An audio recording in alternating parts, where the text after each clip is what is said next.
overall, we have to be really, really happy with that 3 points. That, for me, was one of our toughest remaining games on the schedule. So to go there and win is great. To keep a clean sheet is great. But we should acknowledge that, we've relied on a moment of brilliance from Mo and an incredible performance from Ali. Because for significant stretches of that game, we did get outplayed. They've hit the post on 2 occasions. They've missed a number of good opportunities, and the Clivert one is the miss of the season. Like, my God. Yeah. I'm not sure how you missed the target from there. I know you've got Ibu, who's an enormous human being, flying into your line of vision. But, when he turns and looks at the turf, which is perfect, and he's trying to find something to blame, he's messed up. But the only thing that matters is the win, and that's a great win for us. Carl, I don't want to make you a hostage to fortune, so feel free to evade the directness of this question in any way, shape, or form you like.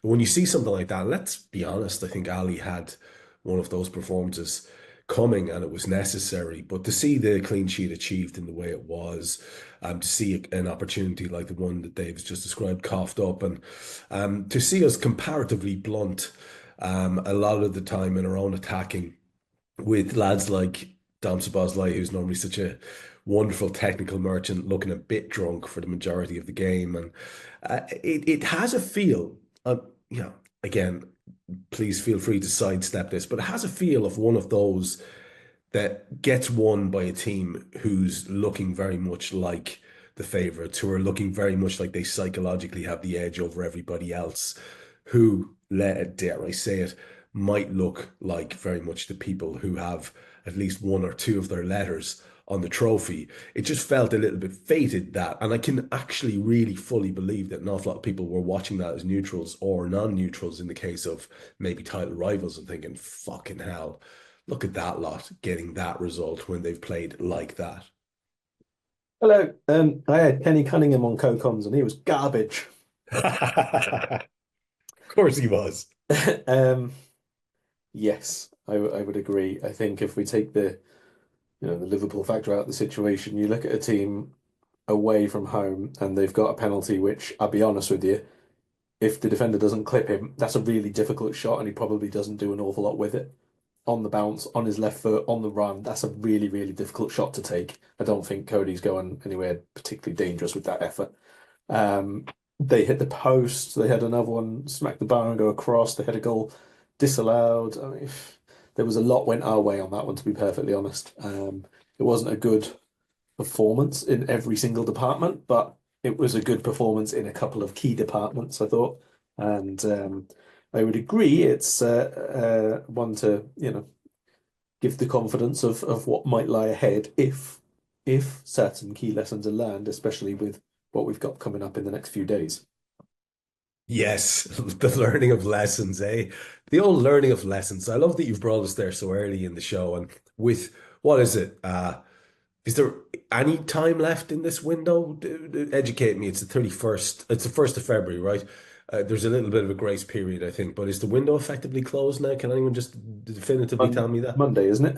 Monday, okay. So with that amount of time left, which is literally nothing, and the likelihood of anything happening for us in that period.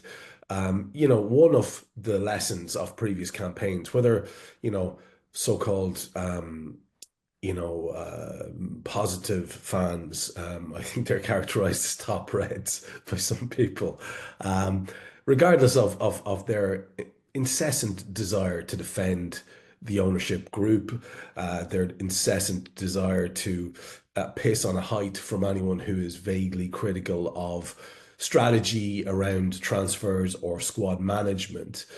It seems to me that one of the lessons of the previous few campaigns, Dave, has been, maybe we should strengthen now while we're strong, but it's not a thing that we've often done. And again, like I say, you have the usual suspects coming out crying at you about, like, just trust the players, trust the system. Do you not love your club? Do you not love the players we have? This kind of appeal to emotion, which is the sign of a weak argument, a really fucking weak argument, when you are appealing to emotion rather than logic. In terms of that lesson learned, let's just get it out of the way to start here, because there's only, like I say, 24 hours for us to even be arsed talking about this with relevance. Do you feel that the likelihood of not having addressed any issue at all, squad wise, in that window is something that we should be concerned about? Or do you think we have enough impetus going forward? The fact that it is now into February, we're getting results like we got today with the group that we've got today. Does that make you feel comfortable about the decision not to strengthen? No, it doesn't make me feel comfortable, because you can always get better, and you should always want to get better. And we should be learning the lessons that we didn't learn, apparently, after we won the European Cup in 2019 and we didn't strengthen. And we went and won the league the next year, and people tried to use that as their argument of, oh, well, they were proven right. But then that's just short-term thinking, because what about the next year and the next year and the year after that and the year after that? Like, people are far too caught up in, oh, well, the next 6 months, the next year. If you were buying a player now, you're not buying them just for the next 6 months or the next 12 months. You're buying them for the next 4.5 or 5.5 years, or potentially longer. I heard a really poor argument made the other day that any top holding midfielder looking at us will be looking at Gravenberch and saying, oh, well, there's no point in going there. I'm not going to get in the team.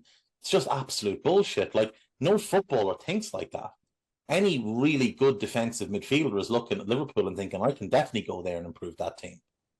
And just like any really good left back or any really good forward player is looking at us and thinking, I could go there. You think Antoine Semenyo's walked off that pitch today and looked at what we have in attack and thought, oh, there's no point in me going there.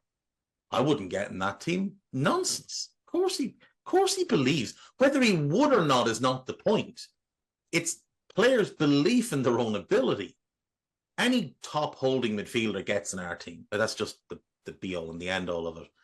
And whether that means that Gravenberch relocates to the 8 or Szoboszlai maybe comes out of the team, we play a more traditional 3, whatever it is, but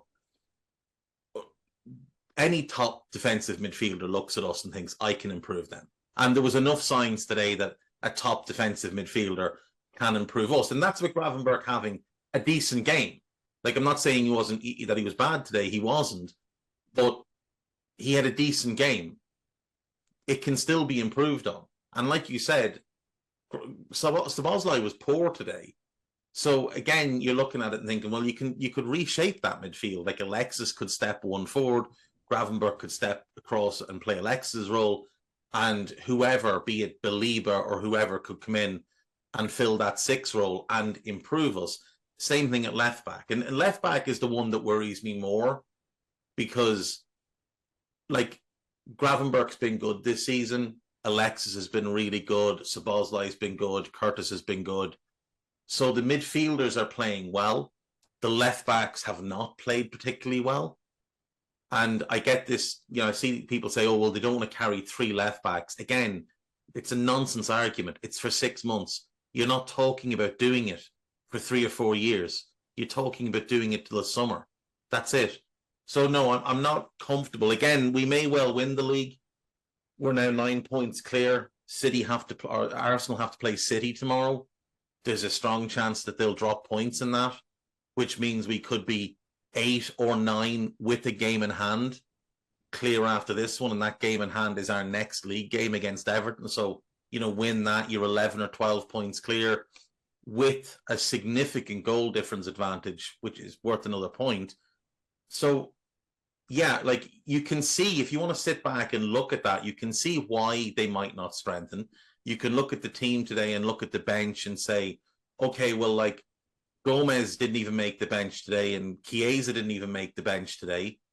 But ultimately, you should always be wanting to get better. And if you're looking at that Liverpool team and you're not seeing ways for it to get better, then you've got red-tinted glasses on. And we all love the club, but the purpose of the club, the purpose of the game, is to win. This club wasn't built on, being there or thereabouts or winning every so often. That's not what Bill Shankly built the club to do. It's not what Bob Paisley took on the mantle to do. It's not what Joe Fagan and Kenny Dalglish pushed this club to do. It was to win every year. And when you win, you put it behind you and you go and you win again. And you enjoy those medals after you retire as players. And you enjoy them as fans looking back on them years later. You look at periods of dominance. It's the same thing United did in the 90s and 2000s under Ferguson. Roy Keane always said, as soon as he got his medal, he went and left it in the safety deposit box he had at his local bank. He'd look at them when he retired. Because what did he want to look at them at that point for? He had more to win. And that's how the mindset should be. And I hope with this manager, who seems like a really driven winner, I hope that's what the mindset will be. Now, we're not going to do anything in this window. I'd be stunned at this point if anything happened. But come summer, like, they're going to have to, if he wins a league title, he's not going to be like Jurgen. He's not going to sit back and say, oh, that's wonderful. Now we can just collect relationships. He's going to say, right, now I've proven what I can do. You show me what you can do. So, you know. Fingers crossed that is exactly what happens. And there's enough talk about it anyway.